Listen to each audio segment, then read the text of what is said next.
thing and see if it really can lead to financial freedom. Yeah, it's a pretty loaded topic, right? For sure. We've got some great sources for this deep dive YouTube videos from Robert Kiyosaki, Holly Morphew, Oh, interesting. and even a government resource on debt management plans from gov.uk. Yeah. But the big question is all debt bad? Or can we use it to our advantage? You know, it's funny how many financial experts just tell you to cut up your credit cards and be completely debt-free. Right, like that's the first step to getting your finances in order. But Robert Kiyosaki, he kind of flips that idea on its head. Yeah, he does. He talks about the difference between good debt and bad debt. And his definitions are pretty simple. Yeah, good debt puts money in your pocket, and bad debt takes money out. Makes sense when you put it like that. So maybe it's not as black and white as we think. Exactly. It's not just like all debt equals bad. Like Kiyosaki himself, he bought his first property, a small condo, using a credit card when he was only 25. Wow, really? Yeah, and it only generated like $25 a month in cash flow.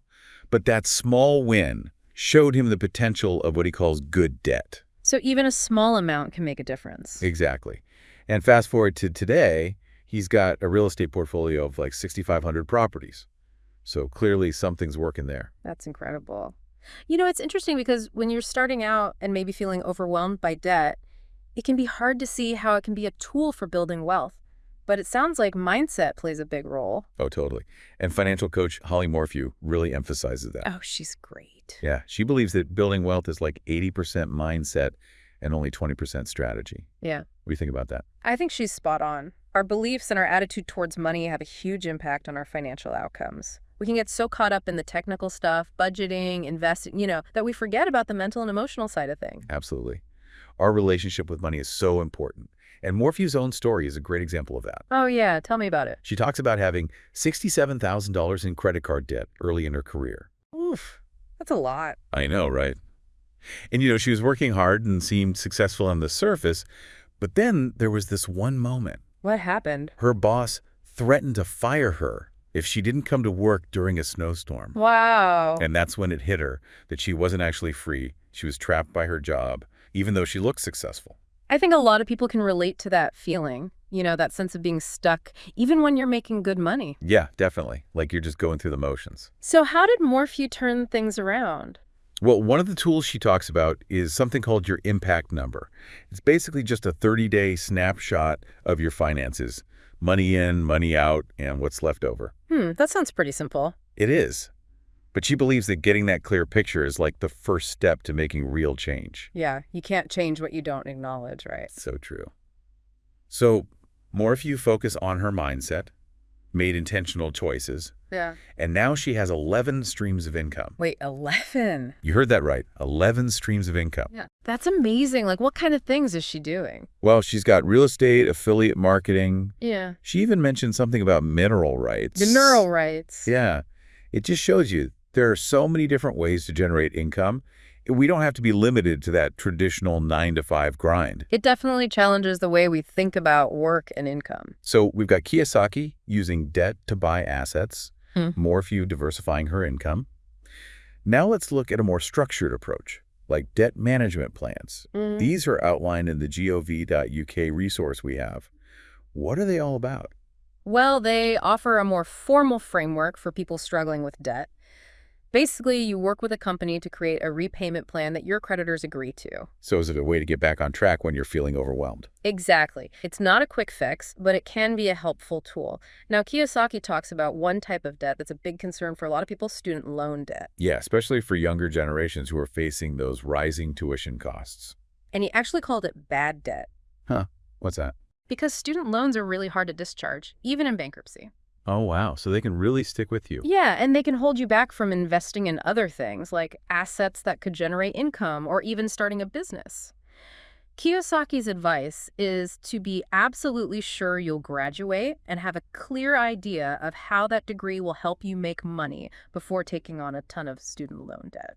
It's a tough reality, but it makes sense. It's a big decision for sure. And it's interesting because both Kiyosaki and Morphew talk about how traditional schools don't really teach us much about personal finance. That's so true. It's like we're thrown into this financial world without any real guidance. And then we end up making costly mistakes because we just didn't know any better. Right. It's like we're taught how to read and write, but not how to manage our money, which is crazy because it's such a fundamental part of life. Yeah, it really is.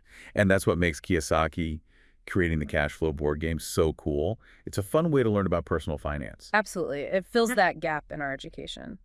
So what stands out to you the most from all of this? Well, it's a lot to think about. Maybe it's Kiyosaki's idea about using debt strategically, or Morphew's story of building multiple streams of income. But it also just makes me realize how important financial education is. Yeah, and how we need to be proactive about it, you know? Exactly. Right. We can't just wait for someone to teach us this stuff. We have to take charge and seek out the information ourselves. So hold on to those thoughts as we move into part 2 of our deep dive. We'll explore these ideas even further and see how they can be applied to your life. Stay tuned. So we're back and ready to keep digging into this whole debt and financial freedom thing. Yeah, it's fascinating stuff. Last time we were talking about Robert Kiyosaki and how he bought his first property using a credit card. Right. It kind of blew my mind. Yeah, it definitely challenges the conventional wisdom about debt. But his strategy was all about cash flow, right? Exactly. He wasn't just racking up debt for the sake of it. He was using debt to acquire an asset that would put money back in his pocket. Which is a totally different way of looking at things. It's about being strategic with debt and using it to create opportunities. And I remember Holly Morphew also talked about building multiple streams of income. Oh, yeah, she was all about diversifying your income. She had like 11 different income streams. 11. Seriously. That's amazing. Yeah, it's pretty incredible. And it just goes to show you don't have to be limited to that one job. You can create your own opportunities. And real estate, affiliate marketing. She even mentioned something about mineral rights. Mineral rights, yeah. Yeah. It's definitely not your typical 9-to-5 income. And you know, having multiple income streams can be a great safety net too. Especially these days. Exactly. It creates more stability and resilience. Now, something else we talked about last time was Kiyosaki's view on student loan debt. Oh, yeah, he wasn't a fan of that. He called it bad debt, right? Yep. Mainly because it's so hard to get rid of. Like even in bankruptcy. Yeah, it can really stick with you for a long time. And potentially hold you back from other financial goals. Exactly. It's a big decision to take on that kind of debt. And it's tough because so many people need loans to go to college these days. That's true. But Kiyosaki's point is to really think about the return on investment, you know? Make sure that degree will actually help you earn enough to pay off those loans. It's about being strategic and making informed choices. And something that both Kiyosaki and Morphew highlighted was the lack of financial education in traditional schools. Oh, yeah. They both touched on that. It's like they just throw us out into the world without teaching us the basics of personal finance. Which is kind of crazy when you think about it, right? It's like, why isn't this a required subject? You learn how to read and write, but not how to manage our money. Yeah, it's a huge gap in our education. And it leads to a lot of people making costly mistakes. And that's what makes things like Kiyosaki's cash flow game so valuable. Absolutely. It's a fun and engaging way to learn about personal finance. It's like he saw this need and created a solution. And there's so many other resources out there too, you know? Books, podcasts, online courses. It's about taking ownership of your financial education. Yeah, we can't just wait for someone to teach us this stuff. But we have to be proactive. So as we wrap up this part, what's resonating with you the most so far? It's really making me think about my own relationship with money and how much I still need to learn. Same here. And how we can apply these ideas to our own lives. Like, how can we use debt strategically? How can we create multiple streams of income? And most importantly, how can we keep learning and growing? So many good questions. We'll dive into those more in the final part of our deep dive. Don't go anywhere. Welcome back for the final part of our deep dive. I feel like we've uncovered some really interesting stuff about debt and financial freedom. Yeah, it's been pretty eye-opening, right? Like challenging a lot of those traditional beliefs. Totally. Like the idea that all debt is bad, it's just not true. It all comes down to how you use it. Exactly. And one thing that stood out to me was how all our sources emphasized personal empowerment. Oh, yeah, for sure. Like, we have more control over our financial lives than we might think. Like we don't have to just accept the status quo. We can create our own path. It's about taking ownership and making conscious choices. And remember Holly Morphew. She went from $67,000 in credit card debt to 11 income streams. 11. It's amazing, right? It just shows what's possible. It's inspiring for sure. Yeah. Like no matter where you're starting from, you can turn things around. And that impact number tool she talked about. It sounds so simple, but so powerful. Yeah, just tracking your income and expenses for 30 days to get a clear picture. It's about creating awareness, which is the first step to making real change. And speaking of awareness, something that kept coming up was the lack of financial education in schools. Oh, totally. Like, why aren't we taught this stuff? It's so important. Right. It feels like a major oversight.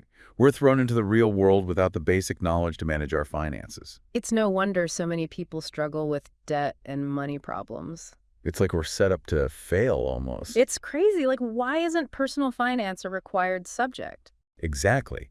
Imagine if everyone had a solid foundation in financial literacy from a young age. I think we'd see a lot less financial stress and a lot more people achieving their goals. Definitely. And, it's great that people like Robert Kiyosaki are trying to fill that gap with things like the cash flow board game. Oh, yeah, that's such a creative way to learn about money and investing. It's fun and engaging, which makes learning so much easier. And it shows that we don't have to rely on traditional education. We can be proactive and seek out information ourselves. There are tons of resources available, books, podcasts, online courses. The key is to just take that first step and start learning. So as we wrap up this deep dive, let's leave our listeners with a final thought. Okay, I like it. What would it look like to shift your mindset around debt? What if you saw it as a tool to achieve your goals instead of a burden? That's a powerful question. It's about challenging those old beliefs and seeing things from a new perspective. What if you could use debt strategically to build assets and create income streams? It's all about making informed decisions and taking control of your financial future. You have more power than you realize. Exactly. This deep dive has just been a starting point. We've given you some ideas to think about. Now it's up to you to explore them further and see how they fit into your life. Keep learning. Keep asking questions and keep striving towards your financial goals. It's a journey, but it's so worth it. Thanks for joining us on this deep dive into debt and financial freedom. We hope you found it valuable. And empowering. Until next time, keep learning, keep growing, and keep taking charge of your financial well-being.